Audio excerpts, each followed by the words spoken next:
Luiz de Recife pergunta: escutei que transplante de órgãos pelo judaísmo é proibido. Essa informação procede? De uma forma geral, a Torá nos ordena que devemos fazer o máximo para salvar uma vida. Cada pessoa que salva uma alma é considerado como se estivesse salvando o mundo inteiro. Inclusive, para salvar uma vida, a pessoa pode abrir mão de várias leis dentro do judaísmo e pode transgredir várias proibições para salvar uma vida. Por exemplo, uma pessoa que está doente no Shabat, eu posso transgredir o Shabat para salvar a vida dele. Em certos casos que realmente isso envolve um perigo de vida. E assim também, na maioria de todas as leis judaicas, isso realmente é a conduta correta. No entanto, existem 3 exceções, existem 3 falhas graves que mesmo num caso de perigo de vida, a pessoa não pode transgredir. São essas: o homicídio, a idolatria e relações incestuosas.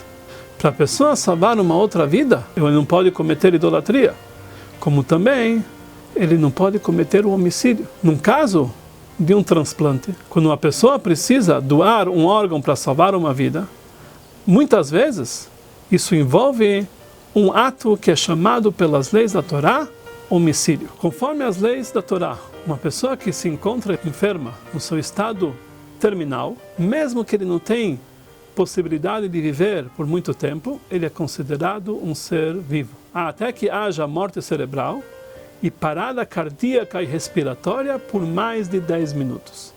Somente então poderia fazer a primeira incisão para retirar um órgão para a doação.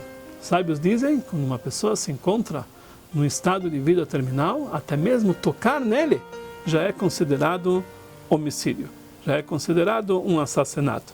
Então, dessa forma, a maioria dos órgãos a ser transplantados não tem como ser retirados de um ser sem que você faça algum processo que pela lei judaica é considerado um assassinato.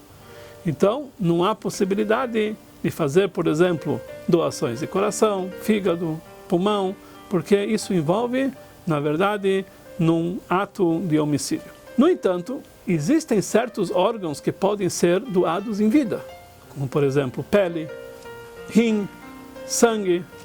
Nesse caso, a pessoa deve doar esse órgão para fazer um transplante numa outra, para salvar uma vida, mas ele não tem obrigação de se colocar em perigo para poder salvar a vida de uma outra pessoa. A pessoa que doa um rim, por mais que ele pode viver com um rim só, mas a própria operação de retirada do rim, isso leva ele para um estado de perigo. Ele pode fazer isso, é uma mitzvah, mas ele não tem obrigação.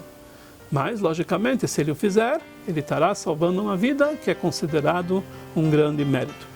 Como também uma doação de córnea, já que a pessoa pode fazer a doação mesmo depois da morte total, mesmo conforme a lei judaica, nesse caso seria permitido para salvar uma vida tão somente. Logicamente que existem outras leis relacionadas com a retirada desse tecido. Os médicos não podem retirar mais do que o extremamente necessário, porque nós temos a proibição de dilacerar um corpo depois do seu falecimento, somente para uma pessoa que está nesse momento esperando a córnea, e é proibido doar para um banco de olhos. Por outro lado, um coração que já foi retirado de alguém que faleceu, mesmo que não foi retirado conforme a lei judaica, um paciente pode receber esse coração. Não foi ele que fez a transgressão de tirar o coração, e o coração já está à disposição.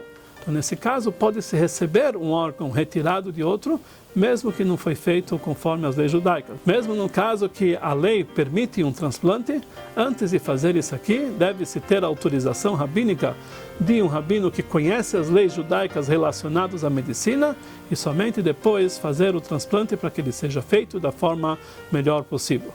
De qualquer forma, o principal é que a pessoa tenha realmente, reconheça a importância do corpo judaico, reconheça a importância da santidade que existe no corpo, e com tudo isso ele sabe fazer com todo respeito um transplante, e aí é feito de uma forma correta, e essa conduta é bem-vinda dentro do judaísmo.